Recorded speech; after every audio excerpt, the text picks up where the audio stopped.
उम्मीद करता हूँ आप सब लोग बखैर आफियत होंगे और जहां भी होंगे अपने अहले खाना समेत खुश भी होंगे और महफूज भी। नाज़रीन इकराम, इफ्तारी का वक्त है और मैं भी एक इफ्तार पे जा रहा हूं, लेकिन खबरें कुछ ऐसी हैं जिन्होंने पूरे का पूरा आपका सियासी मंजरनामा आपके मुल्क का बदल के रख दिया है। एक जानिब तो आओ मिलकर बैठकर बात करें, सब घुटनों के बल आ चुके हैं और सोमवार का सूरज चढ़ने से पहले ही इमरान खान को पैगामात मिलना शुरू हो चुके हैं। वहीं दूसरी जानिब दूसरी बड़ी खबर जो मेरे पास है वो ये है कि सुप्रीम कोर्ट ऑफ पाकिस्तान की सिक्योरिटी फौज के हवाले, ये मामला क्या है, ये माजरा क्या है और इस वक्त जो 3 रुकनी बेंच है या चीफ जस्टिस हैं उन्हें इस वक्त खतरात क्या है, ये एक बड़ा अहम नुक्ता है जिस पर बात करनी है। जबकि इसके साथ ही साथ इस वक्त पाकिस्तान तहरीक इंसाफ और इमरान खान ने एक ऐसा पत्ता फेंका है, एक ऐसा मूव खेला गया है पीटीआई की जानिब से कि आप अंदाजा नहीं कर सकते कि right step at the right moment, और लोहा गर्म देख के इमरान खान ने भी वार कर दिया है। और एक अच्छी खबर भी है इमरान खान साहब के लिए, तो मैं रास्ते में हूं ताकि इफ्तार के लिए लेट ना हो जाऊं, लेकिन ये खबरें जो हैं ये लेट नहीं हो सकती थी। तो ये 4 बड़ी अपडेट्स हैं जो मैंने आपके सामने रखनी है। सबसे पहले नाज़रीन इकराम, आप समझें इस वक्त मामला कि एक जानिब तो chief justice Pakistan justice Umar Ata Bandial किसी भी किस्म का दबाव लेने से इनकार कर चुके हैं, वो सरेंडर करने से इनकार कर चुके हैं, वो डिक्टेशन लेने से इनकार कर चुके हैं। गवर्नमेंट की तरफ से चीफ जस्टिस साहब को यह पैगाम भेजा गया कि या तो आपने फुल कोर्ट बनाना है या आप चीफ जस्टिस के ओहदे से इस्तीफा दे दें। चीफ जस्टिस ने दोनों जो डिक्टेशंस थी या 2 ऑप्शंस, वो होते कौन है चीफ जस्टिस को ऑप्शन देने वाले? पाकिस्तान के कॉन्स्टिट्यूशन का दिफा करना, पाकिस्तान के कानून और आइन का दिफा करना चीफ जस्टिस का काम है, वो बेहतरीन अंदाज में करें। Chief justice is not and is never answerable to any government, और ये गवर्नमेंट तो जाहिर बात है अपने हिसाब से चीजें लेके चलना चाहती है। अब चीफ जस्टिस ने कहा है कि 3 रुकनी बेंच ही समाअत करेगा और सोमवार के दिन तक, मैं आज जो उन्होंने समाअत मुलतवी की, मैं सुप्रीम कोर्ट में ही था, तो सोमवार के दिन तक चीफ जस्टिस साहब ने यह बात की कि मैं बहुत कुछ वाजे कर दूंगा और बहुत सी मुलाकातें मैं इस समाअत के बाद करने जा रहा हूं और इनके अंदर बहुत कुछ अच्छा निकल आएगा। अब यहां पर मैं आपको यह बता दूं कि इस सब के अंदर चीफ जस्टिस पाकिस्तान ने 2-3 बातें की हैं। चीफ जस्टिस ने कहा एक तो ये सियासी लोगों का काम है, सियासी लोग आपस में बैठकर बात करें, कोई हल निकाल लें तो हम कहीं पे कोई लीनियंसी, अगर सारे स्टेक होल्डर्स इस पर राजी हो जाएं तो हम किसी किस्म की कोई लीनियंसी दे सकते हैं। सियासतदान अगर आपस में इत्तफाक पैदा कर लें, अगर सियासतदानों का इत्तफाक पैदा ना हुआ तो हमने तो वही फैसला करना है जो बाय द बुक चलना है हमने, और कानून तो अंधा होता है ना, फिर कानून जो है उसमें तो फिर रूल्स के मुताबिक देखा जाती हैं चीजें, और रूल्स तो फिर सबको वाज़ेह हैं। इंतखाबात का हुक्म जो है वो तो बड़ा वाज़ेह है, बड़ा क्लियर है ये बात कि इंतखाबात का हुक्म जो है वो देना पड़ जाना है। अब जो खान साहब को मैसेजेस दिए जा रहे हैं ताकतवर हल्कों की तरफ से, और ये रियलाइजेशन हो रही है कि चले खान साहब हमारी भी गलतियां तो आपकी भी गलतियां, ताली दोनों हाथों से नहीं बजती, मैं उस पर भी आता हूं, लेकिन पहले आप देखें कि चीफ जस्टिस ने यह बात की कि एश्योरेंस कोई नहीं दे रहा और सियासी दर्जा हरारत कम करने के लिए, और चीफ जस्टिस ने पीटीआई के ऊपर यह वजन डाला। उन्होंने कहा कि पीटीआई रिटर्न हमें एश्योरेंस दे दे, रिटर्न गारंटी जो है वो पाकिस्तान तहरीक इंसाफ की तरफ से अगर दे दी जाए तो हमें तो कोई मसला नहीं, हम गवर्नमेंट को भी कह देंगे। अब पहला स्टेप तो ये उठा है, और ये वैसे टेंपरेचर लोअर हो रहा है। आप इधर से अंदाजा कर लें कि खातून जज को धमकी देने के केस में former prime minister Imran Khan साहब की नाकाबिले जमानत वारंट गिरफ्तारी जो है वो जारी थे। अब ये जो नाकाबिले जमानत वारंट गिरफ्तारी है खान साहब के, ये काबिले जमानत वारंट्स में तब्दील हो चुके हैं, तो ये भी एक पॉजिटिव इंडिकेशन है और ये मैं समझता हूं एक पॉजिटिव न्यूज है पीटीआई के लिए। और एक ऐसे वक्त पे जब बहुत ज्यादा आप देख लें कि हब्स बड़ी हुई है, बहुत ज्यादा हालात जो है वो खराबी की तरफ जा रहे हैं, हालात जो है वो बल्कि बहुत ज्यादा खराब हो चुके हैं, तो आई पर्सनली थिंक कि this is something very alarming and this is something very important right now, ये जो हुआ है। अब दूसरी जानिब सुप्रीम कोर्ट के अंदर पाकिस्तान तहरीक इंसाफ ने एक यकीन दहानी जमा करा दिया तहरीरी तौर पे, और पाकिस्तान तहरीक इंसाफ ने कहा है कि ऑल्दो हमारे साथ जुल्म हो रहा है इस वक्त इस मुल्क के अंदर, गैर कानूनी, गैर आईनी और गैर जमहूरी हथकंडे अपना के पाकिस्तान तहरीक इंसाफ को विक्टिमाइज किया जा रहा है, और जारी बात है कि ऐसे हालात में टेंपरेचर कैसे लोअर हो और चीजें कैसे कंट्रोल में आए। लेकिन पाकिस्तान तहरीक इंसाफ ने कहा इस सब के बावजूद हम इंतखाबात के दौरान पुरअमन रहने की यकीन दहानी कराते हैं, और हम इस सब के अंदर तमाम तर चीजों को अफाम तफहीम से हल करने के लिए जो हमारा रोल है हम वो प्ले करने के लिए तैयार हैं। यानी इमरान खान साहब जो है उन्होंने बड़े वाज़ेह तौर पर अपना जो कार्ड है वो खेल दिया हुआ है, और इमरान खान साहब जो है उन्होंने ये चीज वाज़ेह कर दी है कि भाई हम तैयार हैं इस मुल्क की खातिर, जमहूरियत की खातिर, आइन की खातिर,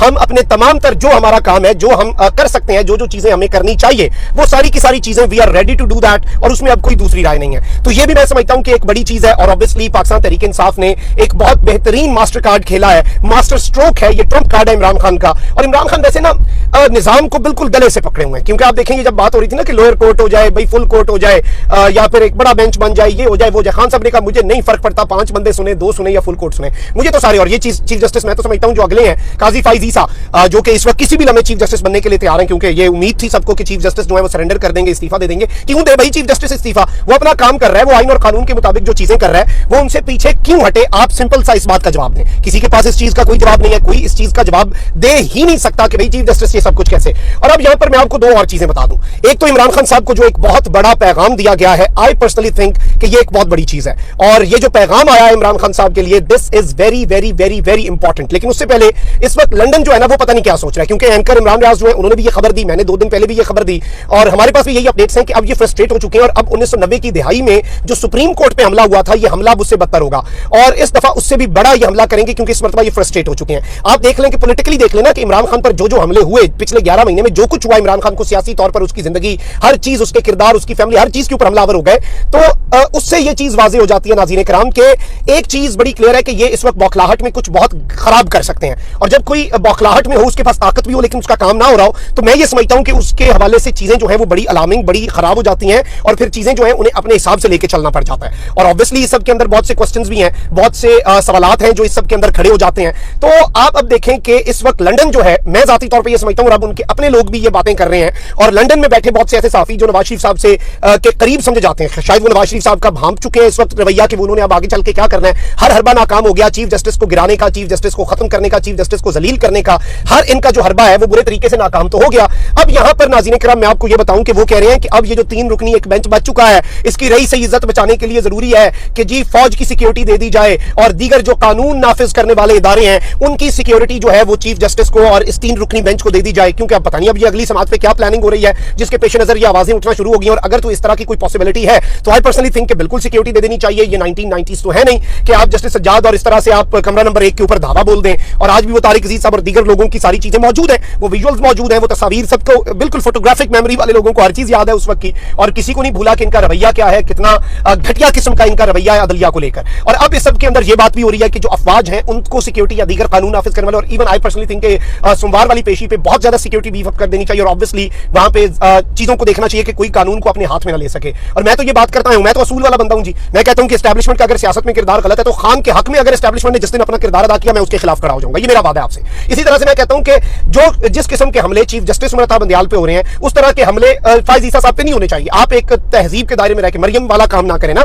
आप तहजीब के दायरे में रह के बहुत अच्छे तरीके से भी चीजों को लेकर चल सकते हैं, मुनासिब अंदाज में भी चल सकते हैं। अब जरा आते हैं सबसे बड़ी, सबसे धमाका खेज और अब तक की सबसे बड़ी डेवलपमेंट। कामरान खान साहब सीनियर साफी हैं और हमारे भी सीनियर हैं और जारी बात है कि मैं बहुत ज्यादा इज्जत करता हूं कामरान खान साहब की, क्योंकि obviously he is a person जो कि बहुत सी चीजों को समझते हैं। और अभी रिसेंटली उन्होंने एक बात कही जिसके बाद बहुत से लोगों ने यह भी सवाल पूछा कि ये मुतालबा कहीं कामरान खान साहब का है या उन लोगों का है जिन्होंने ये मुतालबा करवाया जो इस तरह की जुबान मस्त। उन्होंने कहा कि चीफ जस्टिस उमर अता बंदियाल साहब को इस्तीफा दे देना चाहिए। और अब चूंकि आप देखें कि हालात जो है सबको पता है कि किस तरफ को जा रहे हैं, जवाब है कोई नहीं, कानून और आइन के मुताबिक चीफ जस्टिस को इन्होंने गिराने की कोशिश की। अब ये बेशक रेफरेंस लाइन जो मर्जी करें, जिस तरह की चीजें करें, अब ये बिल्कुल हालात जो है वो आउट ऑफ कंट्रोल जा चुके हैं। अब कामरान खान साहब जो है he is one of the most senior journalists in Pakistan. आप इस चीज को तो समझते हैं, आप बल्कि पहले सुने कामरान खान साहब ने अब क्या पैगाम दिया है। और जाहिर बात है ताकतवरों के साथ भी उनके अच्छे ताल्लुकात है, खान साहब के लिए भी उनका एक नरम गोश है। और कामरान खान साहब कह रहे हैं कि जी ताल्लुकात, चाहे आप देखें कि खान साहब ने बहुत सी गलतियां की, एस्टैब्लिशमेंट की बहुत सी शिकायतें, और मैं उनसे इत्तफाक करता हूं, लेकिन ताली दोनों हाथों से बहती है। इसलिए पाकिस्तान के सबसे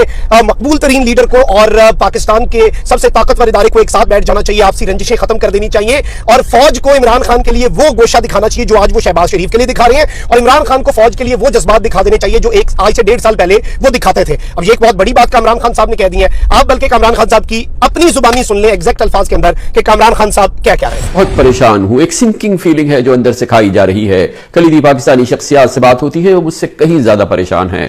अल्हम्दुलिल्लाह तमाम बड़ी कारोबारी शख्सियात, अपने शोबे के चोटी के माहिरीन, सीनियर ब्यूरोक्रेसी से मेरे देरीना ताल्लुकात हैं। 40 साल साफियाना क्रेडिट के साथ इसको मैं जोड़ूं तो किसी हद तक दावा कर सकता हूं कि पाकिस्तान की नब्ज पर मेरी उंगलियां रहती हैं। इतना परेशान कभी नहीं था। मईशत ज़मीबोस है, कौम तकसीम है। हमारा पाकिस्तान आज एक खतरनाक तकसीम से दो चार है।